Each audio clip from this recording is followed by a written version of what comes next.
Hydroterapia je veľmi výnimočný systém používania pijavice lekárskej ako mechanizmus vplyvu na ľudský organizmus. Táto metóda je stará 3500 rokov, no dodnes je aktuálna podobne ako masáž.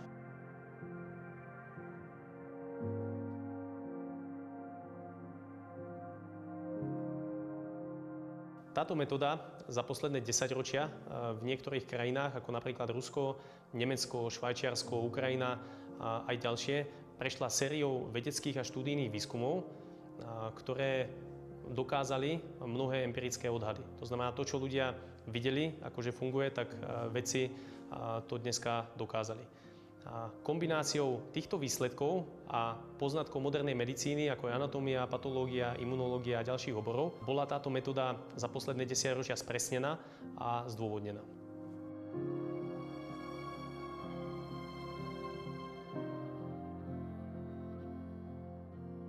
Ľudský organizmus pozostáva z veľkej väčšiny, to viac ako 70%, z tekutín.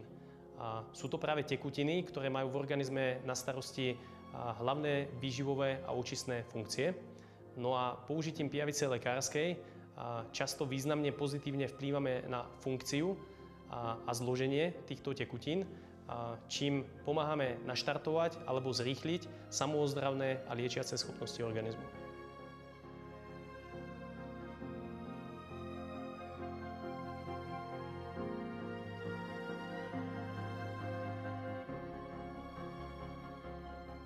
Mnohí špecialisti hydroterapie majú za to, že pomocou hydroterapie je možné pomôcť až v 90% diagnóz, pretože sa jedná o celostnú ozdravnú metodiku. To znamená, my pijavicou lekárskou neliečíme priamým spôsobom, ale prakticky aktivujeme ozdravné funkcie našeho organizmu.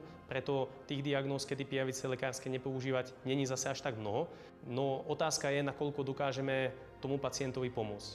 Ja nechcem dávať zbytočné nádeje, lebo aj u nás sme zaznamenali príklady, alebo boli prípady, kedy sa vyliečili veľa rokov nevyliečiteľné choroby. Jednoznačne môžem však povedať, že u väčšiny pacientov, ktorí začínajú používať pijavice lekárske, je výrazne vidieť zlepšenie zdravotného stavu a takisto vlastne pocitového zdravotného stavu, ako sa človek cíti. To znamená, aj keď nedokážeme pacienta úplne vyliečiť, tak je možné hovoriť o tom, že vo veľa prípadoch je možné zlepšiť kvalitu jeho života.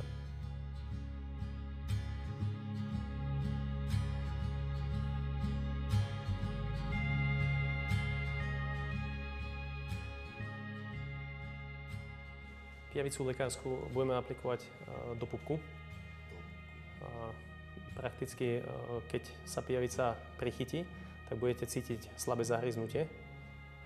No a potom po asi 3 alebo 4 minútach všetká bolesť prejde a už ani nebudete cítiť, že tam pijavicu máte.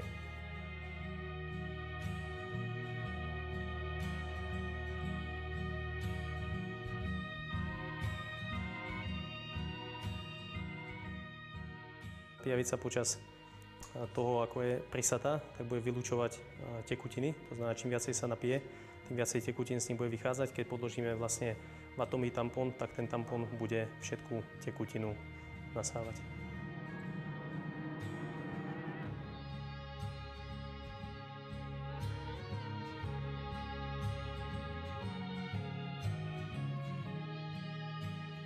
Práve pod pupkom nám prechádza vlastne hlavná artéria a dutá žila.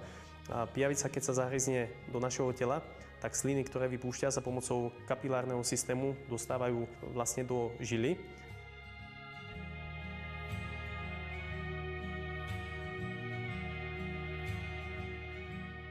V tomto prípade budeme aplikovať pijavicu lekárskú do nosnej dierky.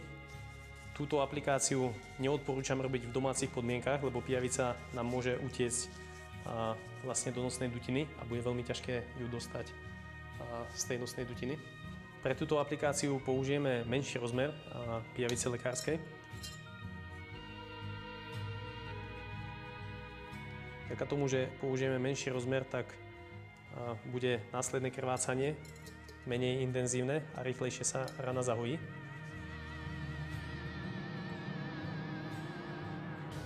Vyhni.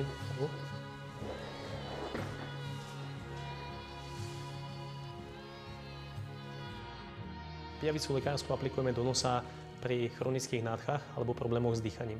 A pijavice môžeme aplikovať po celom tele človeka. Je možné použiť rôzne aplikačné metódy, no je však otázka, aký výsledok chceme dosiahnuť. Tu je už otázka odbornosti, kam vlastne pijavicu ako správne aplikovať.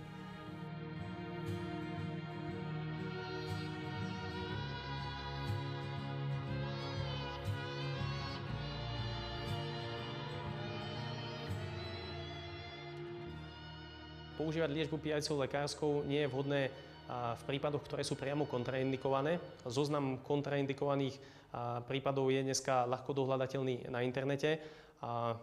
Len jeden príklad môžeme povedať, že kontraindikovaná je zrážanlivosť krvi. To znamená, ak sa u pacienta nezráža krv, tak vtedy pijavice lekárske neaplikujeme. No je tam potom ešte celý zoznam, lebo to záleží v mnohých prípadoch individuálne od pacienta a od kombinácie choroby a takisto tabletiek alebo vlastne procedúr, ktoré on vo svojom živote pri liečení podstupuje. Do druhej skupiny patria ľudia, ktorí nie sú odborne pripravení na použitie pijavice lekárskej. Často majú nereálne, príliš vysoké očakávania od hydroterapie alebo nie sú pripravení na reakcie, ktoré vlastne použitie pijavice lekárskej sprevádzajú.